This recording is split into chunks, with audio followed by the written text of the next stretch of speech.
Ya, oke. Bang, terkait penanggulangan kemarin kan Kabid Humas sudah bicara bahwa bukan karena tidak cukup bukti, melainkan masih pendalaman berkas. Ya. Oke, namun dari pihak Niki sendiri kan kuasa hukum berbicara kalau masih kurang berkas. Jadi penanggulangan penahanan itu terjadi karena masih kurangnya berkas. Betul nggak itu, Bang? Kita mau percaya sama siapa nih? Kan begitu. Ya, sementara yang kerja kan adalah penyidik Polda kan. Tentunya mereka diwakili oleh Divisi Humas menyampaikan apa adanya yang terjadi. Jadi kalau yang menyampaikan adalah Divisi Humas, ya kita harus mendengarkan apa yang mereka sampaikan. Jadi ini kan persoalannya adalah perpanjangan masa penahanan.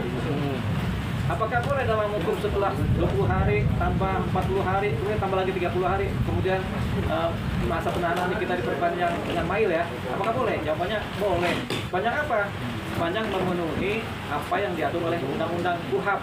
Nah, ini kan diatur dalam KUHP, yaitu karena ancaman hukuman dari pasal TPPU di atas 9 tahun penjara ke atas, maka KUHP mengecualikan masa penahanan dari 20 plus 40 menjadi 20 plus 40 plus 60 sebenarnya. Tapi dari 60 ini dibagi dua, 30 dan 30. Jadi 20, 40, 30, 30. Ini 30 yang pertama perpanjang masa penahanan berdasarkan KUHP. Pengecualian kenapa? Karena ancaman hukumannya di atas 9 tahun. Itu boleh. Kalau ini 120 hari lah kalau kita total ya, Bang. Iya. 4, 33 ya, Iya. 120 hari. Pernah nggak sih Bang, terjadi untuk hal di mana memang sepanjang itu tidak ketika ada pendalaman tidak ada itu memang sebenarnya dibebaskan. Jarang sekali terjadi. Karena biasanya kalau seseorang sudah ditahan, itu artinya sudah ada 2 alat bukti yang cukup dan saksi, sehingga dia ditahan. Kecuali, dan ada pengakuan, kecuali dia tidak ditahan, itu masih sumir. Tapi ketika seseorang sudah ditahan, itu biasanya sudah ada alat bukti yang cukup. Jadi persoalannya bukan bukti yang cukup, tapi persoalannya adalah kenapa diperpanjang tahanannya? Karena ada pendalaman materi. Khususnya di wilayah apa? Di wilayah pasal TPPU. Karena pemerasannya sudah selesai, terbukti, tinggal TPPU. Larinya kemana nih uang-uangnya nih hasil pemerasan? Apakah si A, si B, si C, si D, dan apakah lewat transfer, apakah lewat cash? Mana buktinya? Itu yang dikejar sekarang. Itu namanya pendalaman tahap kedua. Tahap pertama adalah pembuktian pemerasannya terbukti, baru kemudian tahap kedua adalah PPU-nya. Kemana larinya Bang itu? Itu sedang dikejar. Dan mungkin ada kaitan dengan pihak ketiga yang lainnya. Di 30 hari selanjutnya, Bang? Ya, kalau memang dirasa masih kurang pendalamannya, tambah lagi 30 hari berikutnya sampai terpenuhilah total 120 hari. 20 plus 40 plus 30 plus 30. Kalau sampai itu semua kemudian masih belum juga, paling tidak yang dikejar adalah pasal pemerasannya dulu yang sudah dianggap sebagai cukup bukti di persidangan. TPPU-nya belum, begitu. Bang, ini kan satu rangkaian ya, ada 2 lagi yang dilaporkan namun tidak berstatus tersangka. Kan total 4 yang dilaporkan oleh RG, 2 udah tersangka, 2 belum.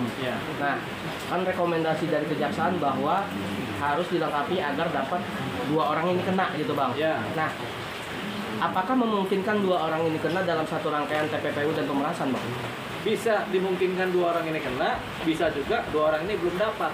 Tapi kalau 2 orang ini belum dapat, bukan berarti perkaranya kemudian nggak bisa dijalankan, disidangkan. Perkaranya tetap dijalankan, tapi 2 orang yang sekarang tersangka ini langsung yang diproses lebih dahulu. 2 orang lainnya nanti sampai dapat bukti yang lebih lengkap lagi. Itu dia. Jadi ini walaupun satu rangkaian, belum tentu semuanya langsung satu paket dipersidangkan. Bisa jadi bertahap. Tapi kenapa Bang 2 itu tidak ditersangkakan Bang? Karena kebetulan alat bukti yang pertama dan saksi, pasti itu saja persoalannya. Pasti pembuktian dan saksi, sehingga persoalan mereka masih sumir, masih abu-abu, belum bisa diputus ya tidaknya pembuktiannya. Jadi ya tunggu begitu. Tapi kalau ini kita misalnya dan Mahir mungkin sudah lengkap ini, tinggal persoalan TPPU-nya.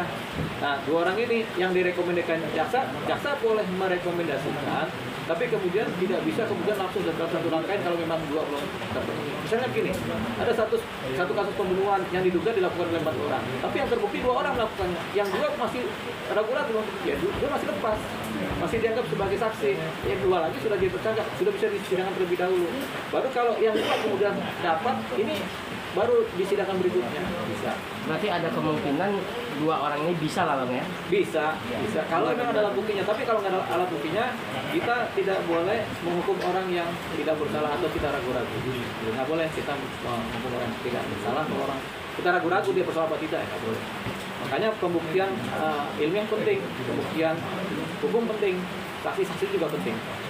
Bang, tapi kalau melalui rekaman itu kan memang terjadinya transaksi ya Bang, atau menjembatani. Itu jadi salah satu bukti juga sesungguhnya kan ya Bang?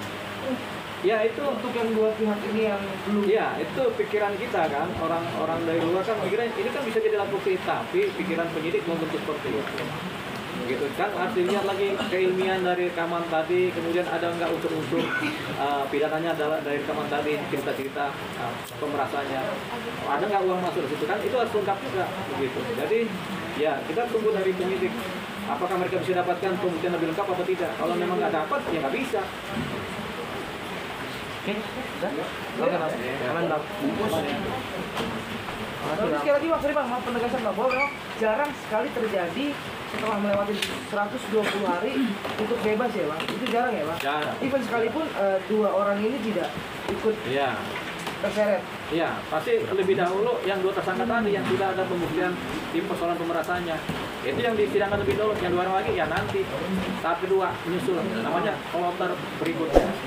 Dan itu pembuktian persidangan nanti gitu ya Bang? Iya, kalau di persidangan tadi ternyata mereka dikuatkan ada diduga pelaku, mereka bisa kena. Oh, clear, Pak.